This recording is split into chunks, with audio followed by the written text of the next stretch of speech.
What's up, fight fans? Monday morning here in Sydney, Australia.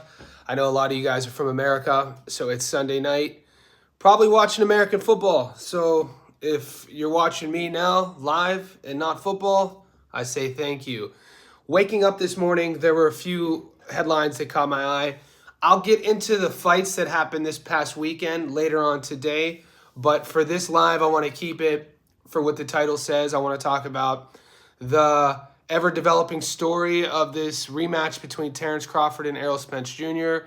I also want to cover Derek James. He recently was giving an interview and spoke about how he sees the fight with his pupil, Jermell Charlo, playing out against Canelo Alvarez.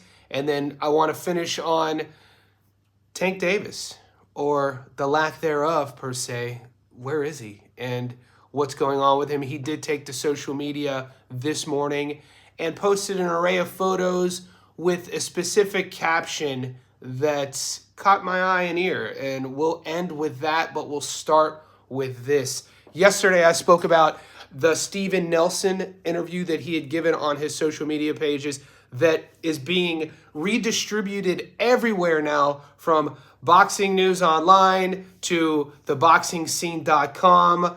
Matchroom did a piece on it, and then everything in between of dissecting Nelson's words and then putting it out there as facts.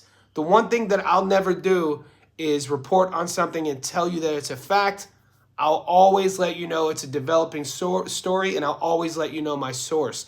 This is something that I wish, and I hope, and more channels like myself will continue to do, is if you're going to report some breaking news, a source is highly appreciative for people paying attention, so you know we're not just making shit up. Okay, the source with the Errol Spence Jr. and Terrence Crawford rematch goings on was obviously Steven Nelson. You could track that down yourself. You could go to his social media. We already talked about it.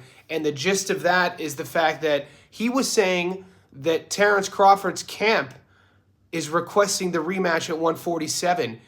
He also gave a reason for saying that. He claims that the rematch at 147 will not be something that Spence wants to agree on and further expedite Crawford's opportunity to fight at a higher weight class against the winner of Charlo and Canelo due to Spence turning it down. So that is the news on that. This is still developing. Some reports are saying that Errol has turned it down, which is a lie. His camp hasn't even commented on this.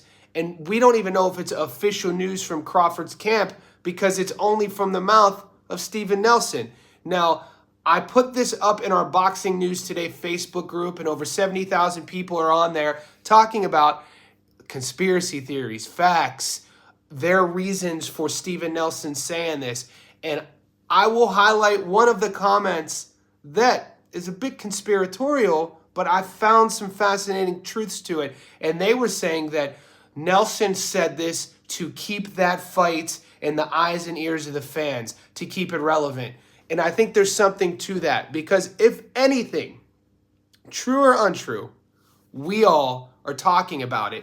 And there's something to that. Even if that's the case, which I hope it is, because I want to see the fight. I want to see the rematch. I don't want to see it at 47. Hell, I'd rather see it at 60. And for me to fully agree with Bud that he could do what he wants to do at 68, it does make sense that he would take that rematch with EJ at either 54, but I think it's 60. Because there's one thing with sparring and walking around at a certain weight. There's another thing with walking out to your name with 20,000 screaming fans chanting for you at that weight. There's a thing in our bodies called our energy expenditure. It's our output versus the energy stored. And this matters with fighters. This is why there's weight classes individually, so you know how much energy you carry into a fight. It's why you stick around at one or two weight classes, because of the experience of when to pull the trigger, when not to pull the trigger in that fight. Now, Crawford thinks he could go up to 168. He doesn't have that energy expenditure experience to pull from. He doesn't have those fights that he can remember what the fourth round felt like at 168. right? Because he's never been there. So why wouldn't he then want this rematch, which he feels he'll wash Errol, which in a way would be perceived as kind of a tune-up for the 168 division from Terrence's perspective. So this is how I see it. If I was the keeper of all options and the guy who was designing these potential fights, I would have Terrence Crawford rematch Errol. This is from Crawford's perspective of wanting to get the 168 undisputed opportunity against Charlo or Canelo. I would have Crawford rematch Errol. I would have him rematch him at 60. I want to see that fight at 60 because that puts him one more step closer to 68. That makes more sense to me. All of these people online saying that Crawford is going to lowball Errol and force it at 47 because he thinks Errol is just going to say no, I think you're crazy on that. I think if it was, Errol's not going to say no. He wants to. He's going to take this fight again. So if we remove the possibility of Errol Spence Jr. saying no to 47 and remove that, so that's not going to happen, why else would Crawford take that fight or request it at 47?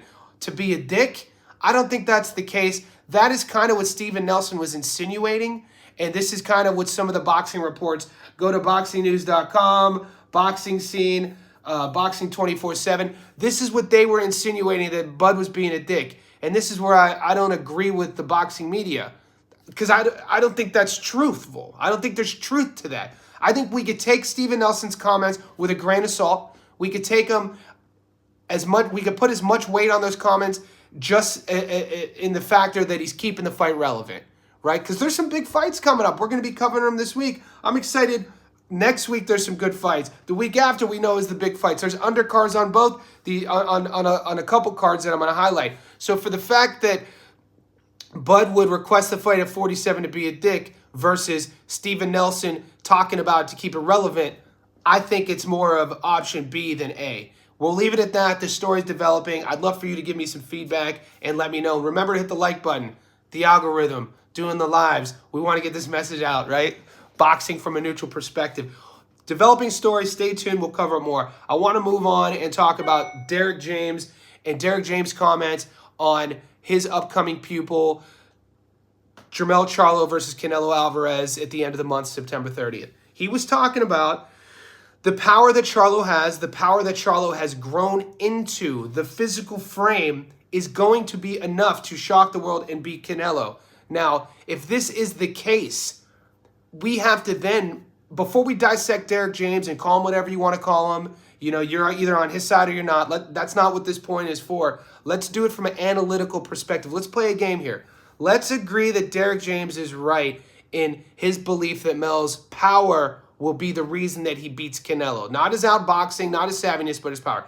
The way this will have to play out then is because we'll take Canelo's style first. Canelo's a powerful kid. He has one-punch knockout power. We've seen him do this against Amir Khan. We've seen him do this against various opponents. At this stage in his career, though, I would say that Canelo's more of a, and I talked about this on an earlier video, not necessarily death by 1,000 cuts like a Paulie Malignaggi type of fighter, but power in a sense that he wants to wear on you over an extended period of time. So if we look at like a volume abundance perspective, work that body early, go up top early. Work that body mid-rounds, go up top mid-rounds. And then this is why the pundits are projecting a 9th, 10th round knockout for Canelo, because that power is going to wear on Jermell's frame, which he doesn't have that experience we spoke about earlier at 168. His physical stature may be big enough for the weight class for now, but he doesn't have that experience to pull from mentally and psychologically